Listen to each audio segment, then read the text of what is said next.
class. Innocent.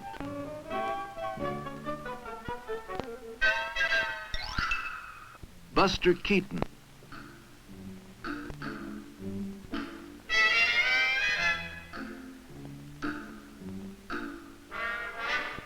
And the master clown, Charlie Chaplin.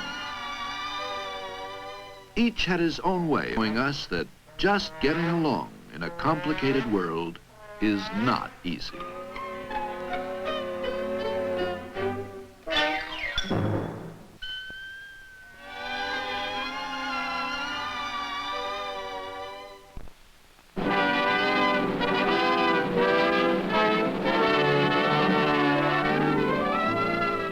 The history of the motion picture. A series in which we follow the growth of a new art. Its earliest beginnings, the first concept of projection, the development of story and spectacle, and the great stars. All a part of the history of the motion picture.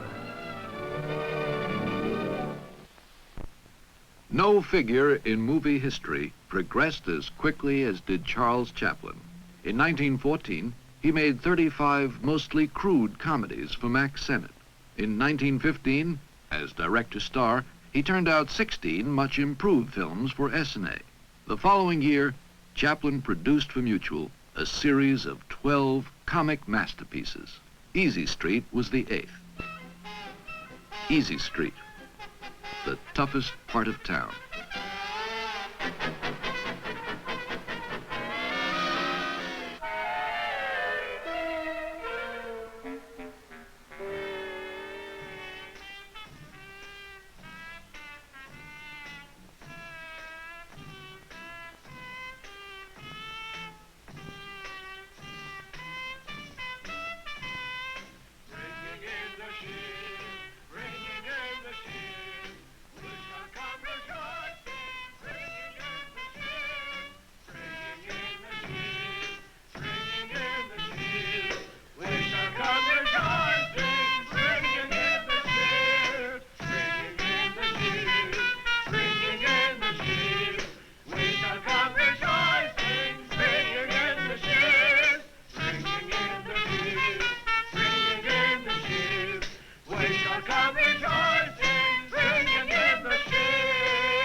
Edna Purviance always brought out the latent nobility in Chaplin's tramp character.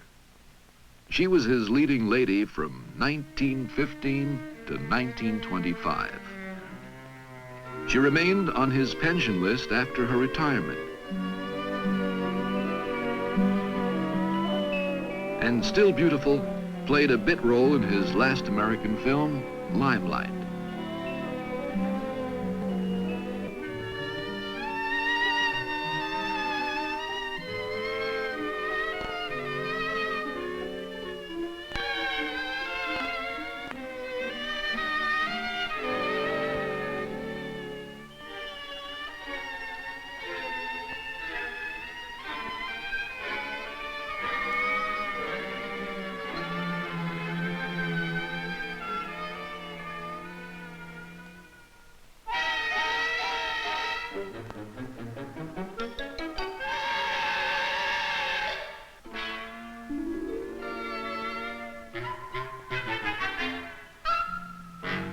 Max Sennett used policemen for laughs.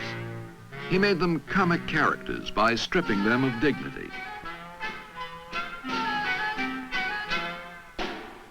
Chaplin was more subtle.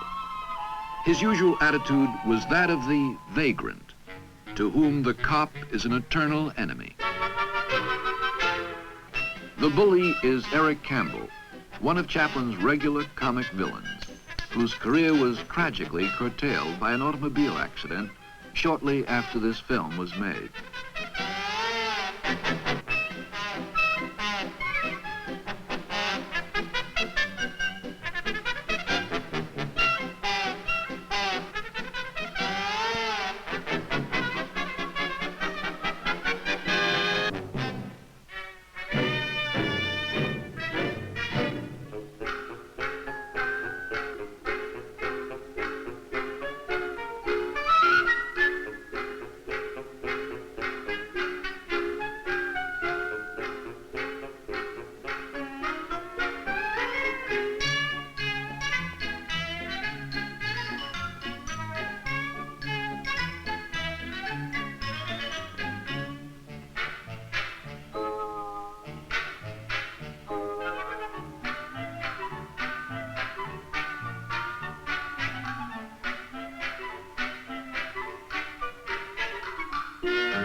A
hard-pressed but deserving family.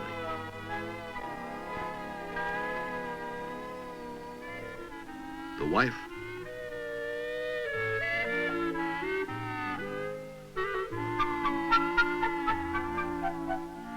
the father,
With only 3 years of films behind him, Chaplin was now, in 1917, already Hollywood's biggest star.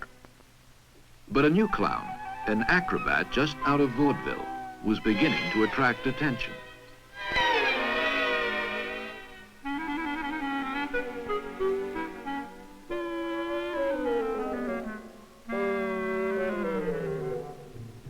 In a minute, we'll see more of Buster Keaton.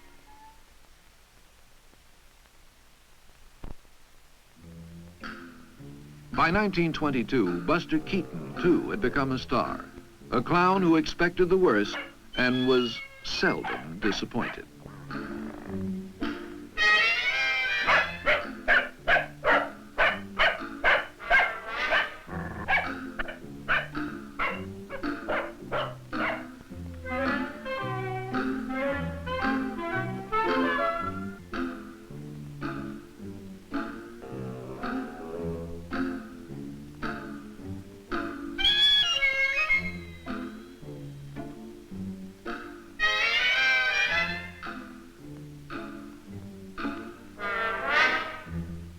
While Chaplin's encounter with a policeman in Easy Street was staged within his studio, Keaton, in this film, Cops, took his cameras outdoors. Most of his best films were against realistic backgrounds.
Keaton frequently found himself being chased without knowing why or whom he had offended.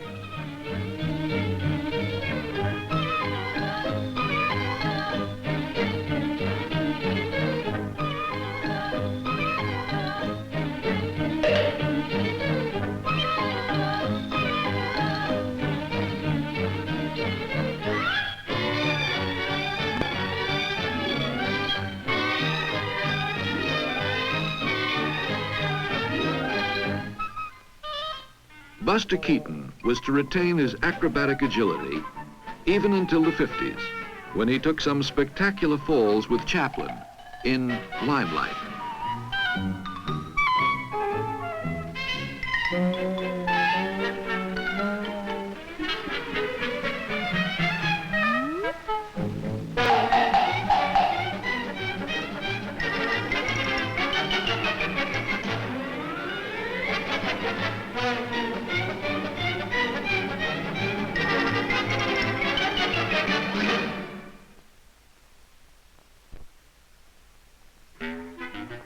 Harry Langdon, the pure pantomimist.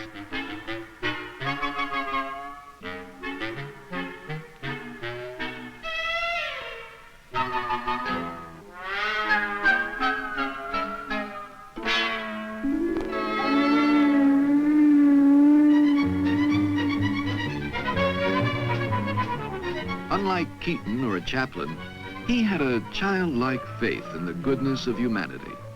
He was too innocent to recognize misfortune. He wished only to live and let live.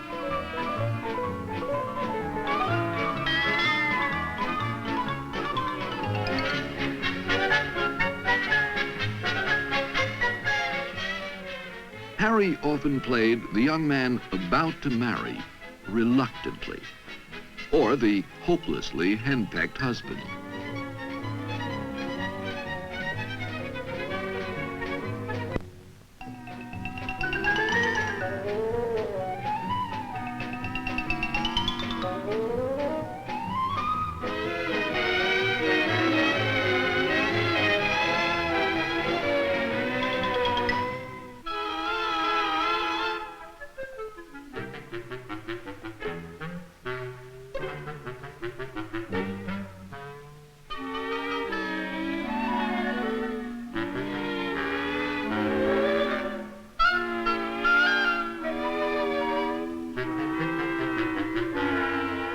Harry was afraid of girls, wanted to like them, but didn't feel quite ready for them. This scene foreshadows a highlight of Langdon's greatest feature, his classic encounter with the vamp in The Strong Man.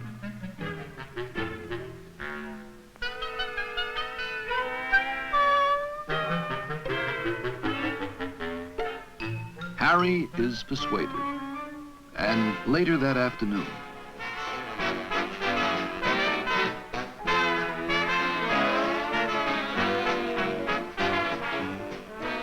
slapstick cropped up in many of these two-reelers that Langdon did for Senate.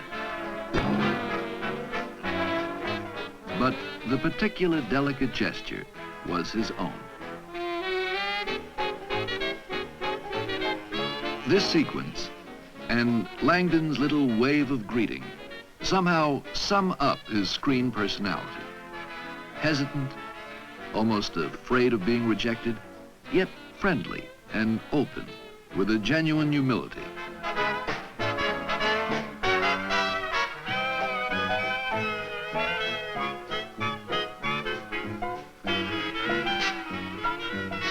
His wife.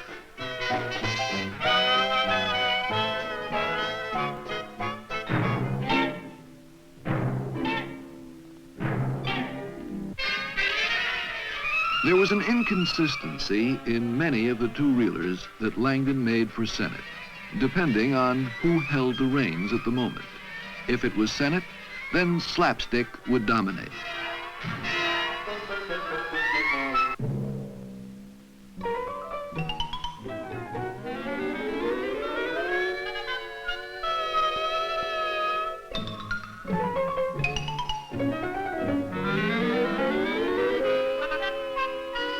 But if Harry were alone with his favorite director, Frank Capra, who made this film, they would concentrate on working out the subtler comedy routines that would reach full fruition for both in the years to come.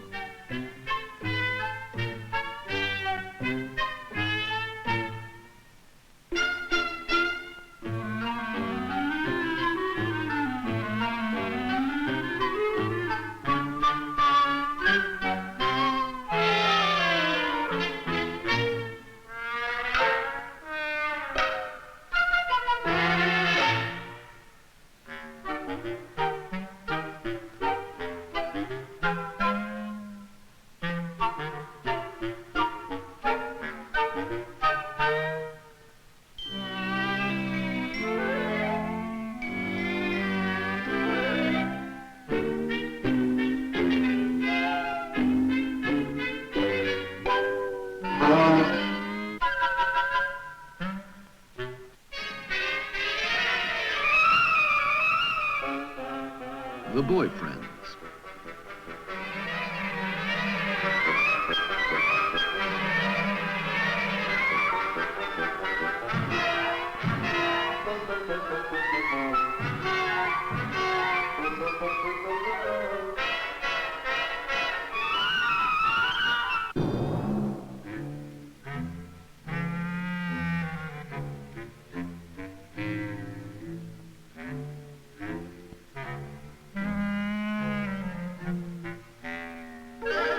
For a period, Harry Langdon was considered a serious rival to Chaplin. He moved into features after only a year or two with Senate and turned out 2 or 3 of the screen's finest comedy classics. Then he began to believe he could write and direct his own material. It didn't work.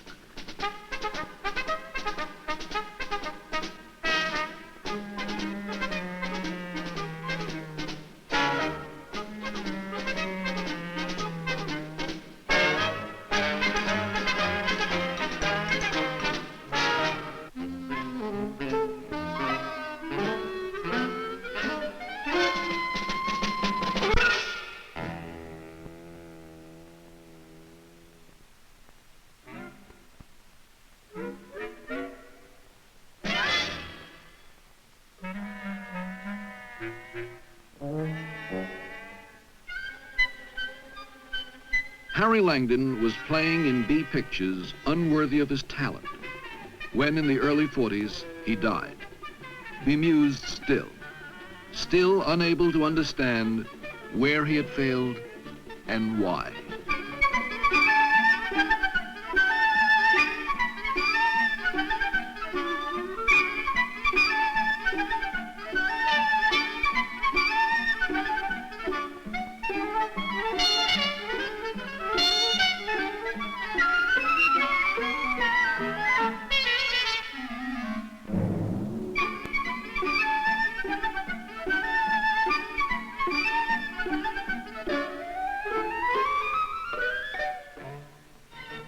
We have seen the great sad clowns, as each was on the threshold of his finest work.